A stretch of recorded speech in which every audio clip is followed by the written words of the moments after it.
Ako ba yung gago for not lending money sa tito ko? Just a few minutes ago, tumawag yung nanay ko saying na pautangin ko ang tito ko ng pera at papalitan naman ni mama sa May. Hindi man lang tinanong ng nanay ko kung may extra ako. Basta na lang, sinabi na padalhan ko na agad yung tito ko.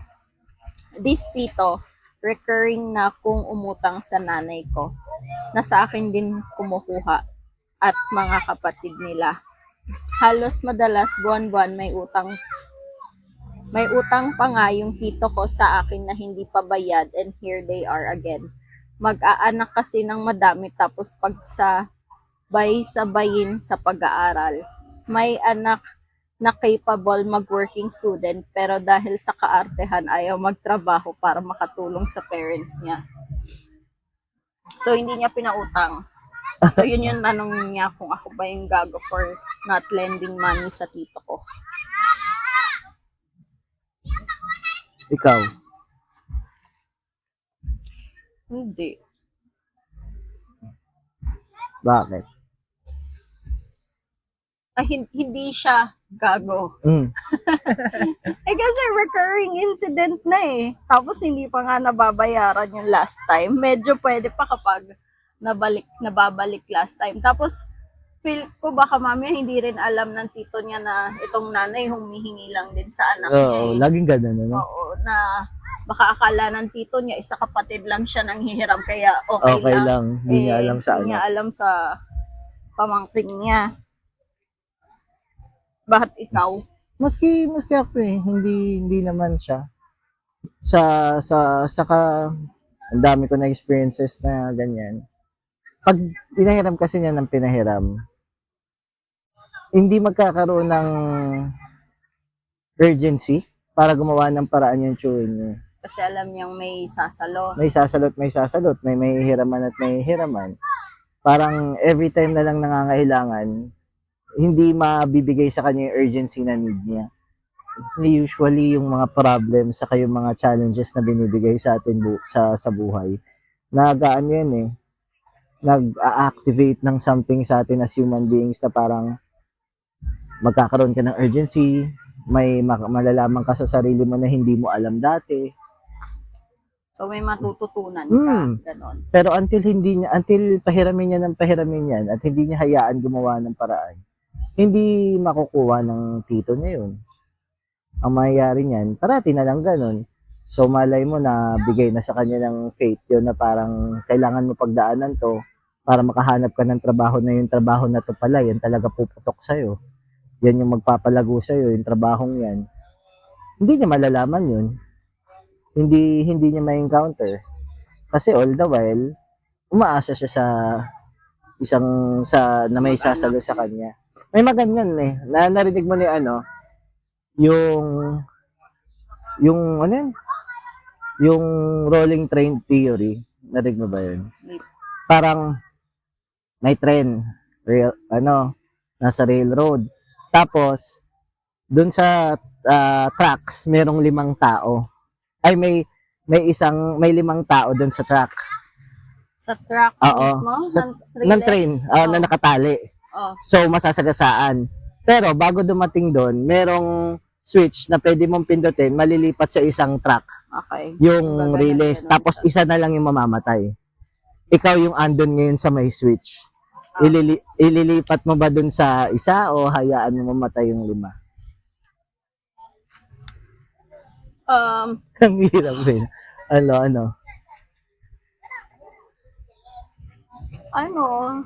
Siguro kung talagang kailangan, edi sa minority na lang yung trend. Pero nakailam ka. Pumatay ka. Kapag hindi mo ginalaw, parang ikaw pa rin yung Hindi. pumatay sa 5. Yun na Kasi dapat. ikaw yung operator Hindi ka operator. Nandun ka lang. Magsiswitch ka lang. Pero may pagkakataon kang galawin yan. Parang may power kang gawin. May power kang gawin yun. Pero wala kang ginawa. So technically, wala kang pinatay. Pero yun nga, dahil sa wala kang ginawa, lahat yun, hinayaan mo. Oo, pero hindi mo pinatay. Doon sa paglipat na switch, pinatay mo yung isang yun. Hindi kasi parang kapag real life, ano siya, ganun pa rin yung ano eh. Hindi, pero, Ikaw pa rin yung yeah, oo, ganun pa hinayaan din mo pa yun. din. O, pero sabihin natin, bottom line, alin yung may pinatay ka? Doon ka sa isa, kasi yun talaga nagkaroon ng hand of, yung may human intervention eh. Ginalaw mo yung switch eh, para mapatay mo yung isa eh. Yung isa kusan dadating yan eh, talagang nakahala na sa universe na mamamatay itong limang to eh. Hindi eh, kasi meron pa rin isang Ayun. route eh. Oo, pero yun nga. Pero, yun, Kung wala ka doon, kapag sa ganyang logic mo lang siya titignan, oo, pwede ganun. Pero kapag sa totoong buhay, ikaw pa rin ang konsensya mo pa rin yun. Konsensya mo nga. Lima sila. oo nga, tama ka, pero hindi ka murderer. Kasi pag in-switch mo, murderer ka kasi talagang may ginawa ka na. So, hindi ka makakulong pag ganon. Pag Pag hindi mo ginalaw. wala ka naman eh, konsensya mo lang. Saka technically, yun nga, parang yun na yung nakalatag sa universe eh, na mamamatay itong limang to eh. So, anong connection dun sa ano? Sa parang ganong sitwasyon, sa pagtulong mo na yan, baka may kailangan talagang madanas yung tito mo. Ang nangyayari, parang nagkakaroon ng human intervention. Hindi siya napupunta dun sa So, route dapat yung papuntaan. may matututunan siya ganun. Pero kasi ang mahirap dyan sa sitwasyon is pamilya eh. Oo. Parang yun yung pinakamahirap na hindi naman sa tatanggihan Pero, yung ano, yung magiging tingin sa'yo ng iba pang pamilya na parang ang pabaya mo sa pamilya, ganun, na ang taas na ng tingin mo sa sarili mo, yung mga ganun.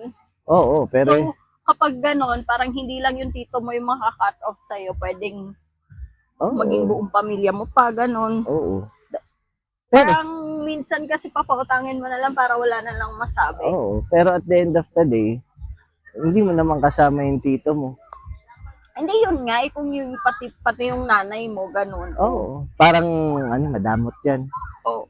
Pero yun nga, pwede, kaya hindi na rin siya gago niyan based sa circumstances na sinasabi niya na ilang beses na nangutang, hindi pa bayad yung huli. Wala siyang mali dyan, hindi siya gago dyan. Naintindihan ko yung first time mangutang, tapos mabait yung tito mo, andyan naman lagi sa inyo, tapos di mo pinahiram. Pero kung ganyan na pala nangyayari, tama lang yung ginawa niyan. Kasi pagkat di niya ginagawa yan, ginagawa ka ng part ng cycle eh. Kasama ka na sa financial, sa balancing niya. Kasama na yun eh. Instead na matuto siyang magtipid lalo, magbawas ng ibang bagay, ang nangyayari ngayon, Malaki yung allowance. malaki allowance siya kasi alam niya may mahihiraman ako. Lahat yun nadideprive mo sa kanya. Yung chance na makahanap ng mas magandang trabaho para mas malaki sahod, yung chance na pangaralan yung mga anak niya. Kasi katulad niyan, baka mamaya ka hindi nag-work yung anak niyang maarte kasi pinapautang mo ng pinapautang. Eh, kung makita niya yung tatay niya, hindi na makagula pa eh, di nagtrabaho na rin yun. So, tama rin yan, baka nga turning point pa yung ginawa niya na yun. Pwede. Kasi kahit papano, at least, ngayon kailangan na madanas ng tito niya. Importante lang dyan, at yung kailangan niyang mag-come into terms dyan, makausap niya yung parents niya. Based on experience, pag kinausap mo naman ng diretso yung mama mo, hindi yung share niya na yan, share niya sa mama niya, maintindihan ng mama niya. Kasi mas matimbang naman siya siguro kaysa sa Kasi tito niya. hindi nga siya kinamusta man lang or tinanong kung may extra eh, basta bigyan na lang daw eh. Ang hirap kasi, may kanya-kanyang iniisip kasi yan eh. Katulad ng mama mo, baka mamaya giniretsa ka ng ganyan kasi nahihiya na rin mangutang sa'yo, anak ka niya eh. Siya pa nga humihingi ng pera sa'yo. So, ikaw dapat mag-open. Kaya para at least magets ng mama mo ano pinagdadaanan mo, hindi na niya i-open yung sa susunod. Pero wala sa sitwasyon na yun na gago siya. Tama lang ginawa niya. Good na yun.